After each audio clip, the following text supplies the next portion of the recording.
Hello everyone and welcome to another episode of Jay's PC Impossible. Now as you can see before you, there are two graphics cards. These are my two personal cards straight off of Dark Void back there. As you can see, the motherboard is fully exposed.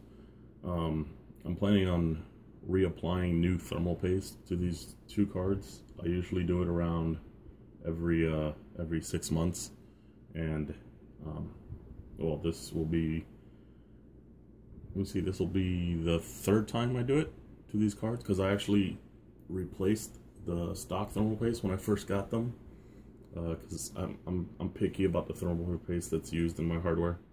I prefer to use a ceramic based thermal paste. So yeah, I will be getting down into replacing the thermal paste in both of these cards. So I figured I'd show you guys just how I go about doing that. Now, I do have an order for the two cards. I know some of you might say, oh, it doesn't matter which card goes where, the performance is the same. That's true, but one card is the primary display card, and that one tends to be more, how do I say it? It tends to be used more than the other. So in my case, that's this card. It's the card that goes at the top. This one goes at the bottom. So this is GPU 1 and this one's GPU 2. The cards, by the way, in case any of you are wondering, these are the GeForce GTX 960s. These are the EVGA version. The super clock, 4 GB. ACX 2.0 Plus. It has both the front PCB plate and the rear PCB plate. GeForce GTX 960 logo with the engraving on it. Cards are really good. I haven't had any complaints with the cards. These, of course, being mine, they are running custom firmware, so they have a ridiculously high overclock even on air cool. So that's one of the reasons why I always change the thermal paste every couple of months. The reason why I do it is because I guess I'm trying to increase the lifespan of the cards themselves by giving it fresh thermal compound. So yeah, let's start with this card first. And then of course, if you see here, there's these 4 screws. These are the screws that surround the GPU die. These are the 4 screws you want to remove.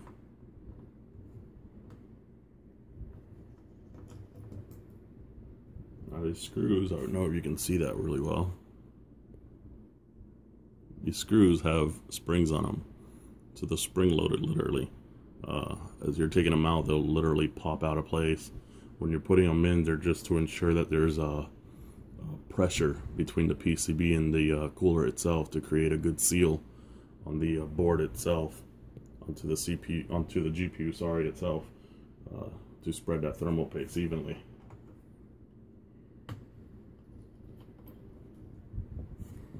There's a second one.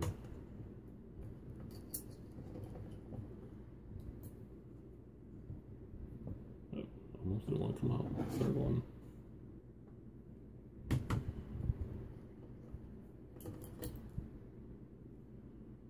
And the fourth one. Alright. Now, to remove these, don't just like snap it off, because there is a cable right there. I don't know if you can see that right well, but there is a cable in there. That cable is the fan cable, so if you just pull it off, you're going to have some issues. The best thing to do is to wiggle it around until it frees itself out. Unfold there. And then the cable itself is tied down right around that area. It's right after the power plug right there. Let's just grab the cable and pull it out gently. And then here we have the PCB itself. So I'm going to go ahead and remove the other cooler, because I like to get both of them done at the same time instead of doing one and then doing the other. So let me get that out of the way. Right, well, as you can see here, both GPUs have been successfully taken apart. So now I'm going to grab my handy dandy rag. So you can see here the rag has spots on it. This is the rag that I use only for removing thermal paste. So I'm actually going to start with the coolers themselves.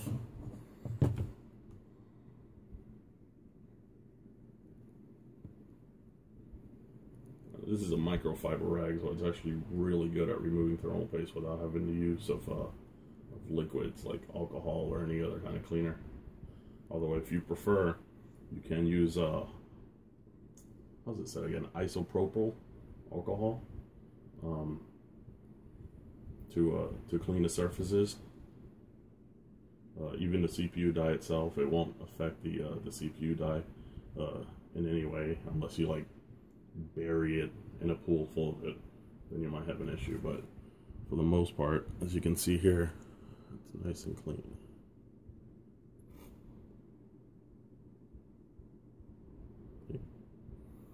So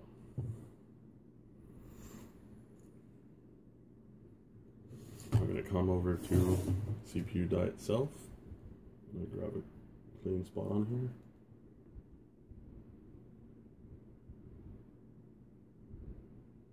These small circles. This is like waxing a car, to be honest.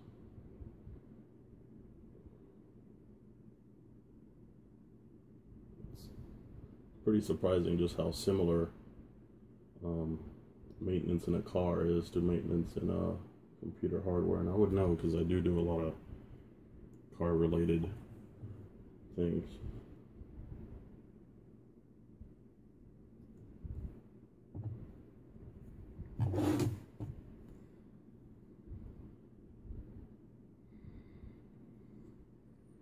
See how well that picks up the material.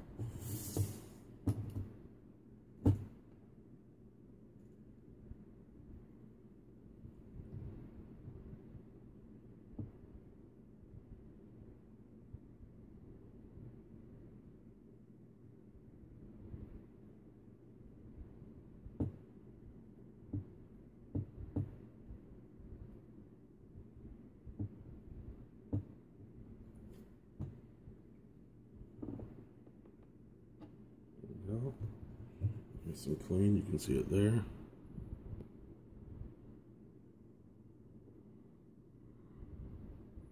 It's nice and fresh, no stains, no marks. It's just how we want it.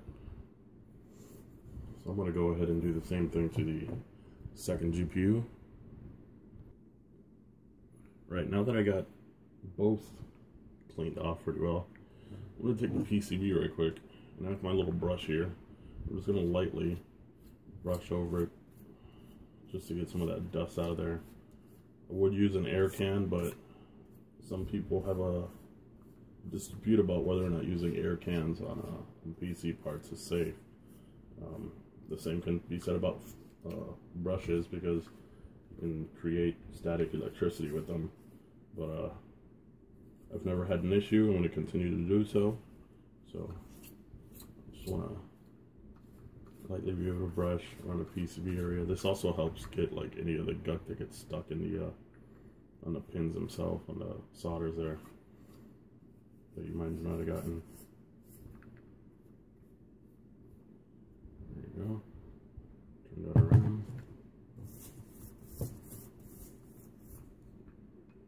Seems to be a sheet of paper in there for some reason.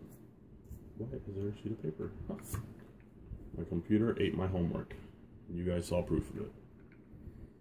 So that one's done. I'm going to do the same thing here to the actual fan shroud itself. So you never know what gets stuck in there. Now try to, when you're doing this, try to go with the direction of the fins themselves. Doing so will just make it easier for the brush to travel through them. If you do it the opposite direction, you could cause the brush hairs to get pinned somewhere, and if you don't notice it, put it back in there, you might get a brush in the way, and that's not something that you want, because then it won't make a good seal between the CPU and the cooling plate. Just try to be as thorough as you can, getting some of that dust out of there. If you want, you could even come to the front and just right on the fins themselves.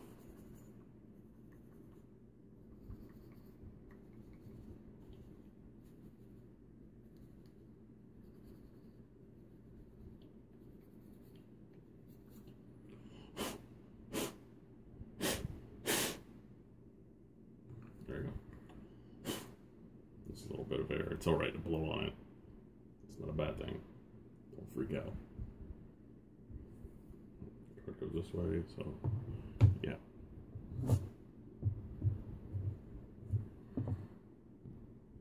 Alright, well now we're ready to add the thermal paste.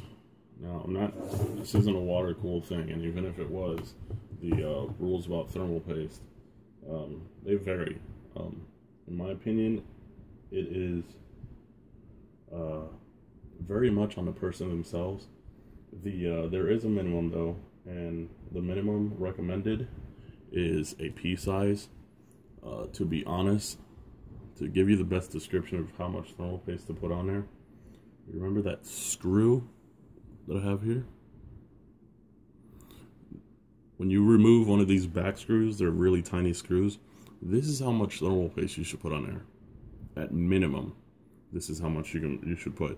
At most, there really isn't a maximum because the thermal paste splattering out onto the board, as one of the other YouTubers have done, and I will put a link to that video in my description.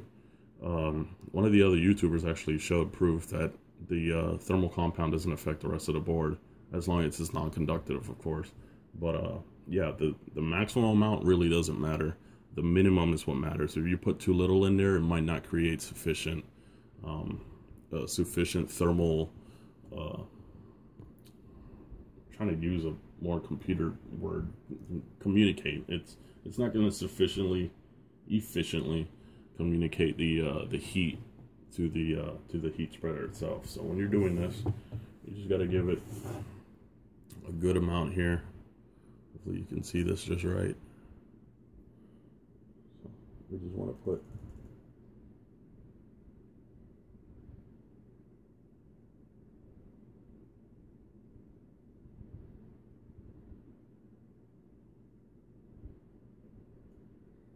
there you go.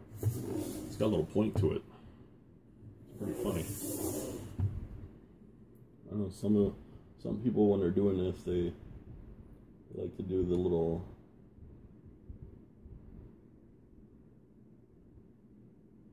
thing where they pull the bottle and they squeeze it onto the surface before removing it. That's totally up to you if you want to do that. There's no real proper way of doing this. I know there's been some people with CPU saying you got to do an X with a cross. You know, if you have an AMD, and if you have an Intel, it's just like a long line and then maybe a short cross or something. Like there's so many opinions about how to apply thermal paste correctly. It's just, the reality is, put a pea size or more and try to keep it as much center possible. That way when you put the heat spreader on it, like I'm about to do here, the thermal paste spreads evenly across the die itself. So here we go. Just gotta line it up now. Got some things over here I gotta line up first. And splash down. See there, the screw holes are lined up now. You're just gonna grab the screws, drop them in there, literally drop them in there. Of course, getting them in there is actually quite hard.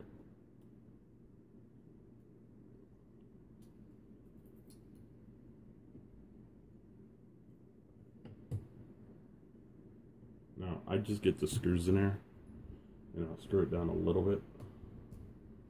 I'll screw them down all the way. I just want the screw to grab the hole itself. Try not to put too much pressure on the back plate. while you're doing this, because you don't want to unevenly spread thermal paste. Alright, so now you can just tighten them down, the opposite corners.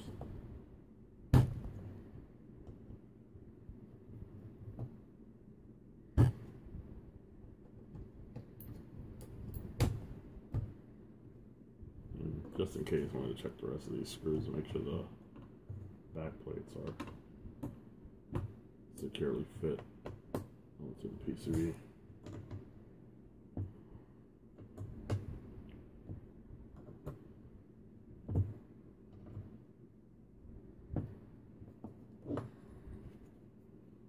And there you have it.